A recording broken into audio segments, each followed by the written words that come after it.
Next question भी हमारा combination या कह सकते हो रिमूवल ऑफ सॉलिड से है। यहाँ पर भी हम लोग को एडिशनल कॉन्सेप्ट की ज़रूरत पड़ेगी कि कभी किसी सॉलिड से कोई चीज़ कट करके बाहर निकाल दिया जाए तो वॉल्यूम जो है जाहिर सी बात है घट जाएगी, वही चीज़ यहाँ पर अप्लाई करना है। From A solid wooden cylinder of height 28 centimetre, पूरे सिलेंडर का हाइट जो है वो 28 सेंटीमीटर है, डायमीटर कितना है 6 सेंटीमीटर है। 2 conical cavities are hollowed out, 2 cone shape के लकड़ी को काट करके बाहर निकाल दिया गया है दोनों बेस से, ठीक है। The diameters of the cones are also 6 centimetre, जो कोन निकाला गया है उसका डायमीटर भी कितना है, वो भी 6 सेंटीमीटर डायमीटर वाला ही कोन है जो कि निकाला गया है, लेकिन हाइट कितना है 10.5, यानी ऐसे ऐसे यहाँ से एक ठो निकला है और ऐसे ही एक ठो यहाँ से निकल गया है, ऐसे 2 ऐसे निकल गया। अब कह रहा है बचा हुआ जो पार्ट है उसका वॉल्यूम कितना होगा, तो रिमेनिंग सॉलिड का वॉल्यूम क्या होगा, volume of cylinder minus 2 into volume of कोन, क्योंकि दोनों कोन का हाइट और रेडियस सेम है। बस डायरेक्ट क्वेश्चन है, volume of remaining solid equal to volume of cylinder minus 2 into volume of cone. और वॉल्यूम ऑफ सिलेंडर का फॉर्मूला क्या होगा, पाई आर स्क्वायर एच, ये सिलेंडर का वैल्यू रखेंगे, रेडियस भी और हाइट भी, minus 2 into volume of cone का फॉर्मूला क्या होता है 1/3 पाई आर स्क्वायर एच। यहाँ पर जो वैल्यू रखना है वो कोन का जो वैल्यू है वो रखना है। हम लोग को मालूम है कि रेडियस ऑफ सिलेंडर कितना होगा, डायमीटर अगर 6 है तो रेडियस कितना होगा 3। आप यहाँ पर लिख लेना, मैं तो तुमको क्वेश्चन का मेन चीज़ बता रहा हूँ ना, बाकी तुम गिवन वगैरह करके निकाल लेना। रेडियस डायमीटर 6 है तो रेडियस 3 आएगा, और हाइट ऑफ सिलेंडर कितना लेंगे 28 लेंगे, लेकिन कोन के केस में रेडियस तो 3 रहेगा लेकिन हाइट हो जाएगा 10.5। 10.5 को मुझसे पूछोगे तो मैं इसको ऐसे लिखूंगा, 10.5 को मैं लिखूंगा 21/2, ताकि फ्रैक्शन में क्वेश्चन को करना आसान होता है हमेशा।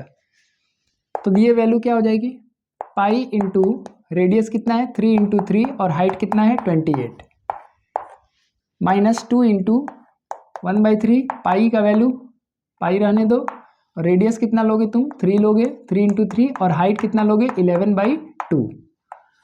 ठीक है। 10.5 मतलब 21/2 नॉट 11/2, 21/2। ये 3 और 3 देखो कैंसिल हो गया, ठीक है। ये क्या हो जाएगा, 3 इंटू 3, ठीक है, 3 से 9,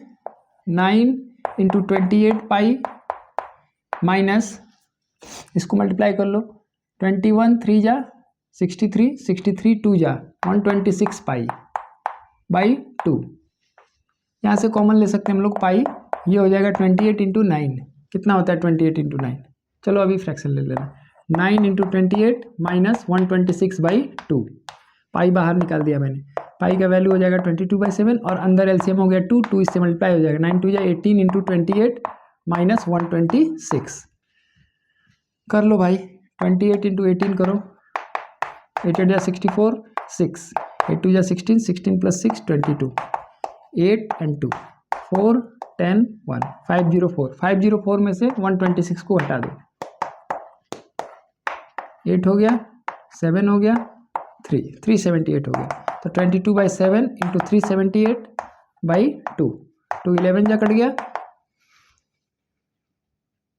ये 7 से कट जाएगा, 7 5 जो 35 होता है, 7 4 जा, यानी आंसर आ गया 11 इंटू 54, आंसर होगा सेंटीमीटर क्यूब में। तो देखो क्वेश्चन का कॉन्सेप्ट यहीं पर है,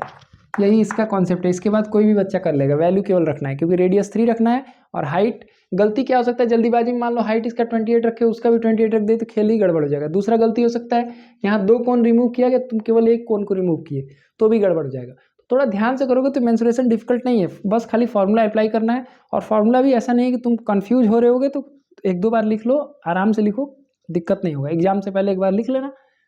2-4 घंटा तो टिकेगा ही यार दिमाग में। Thank you.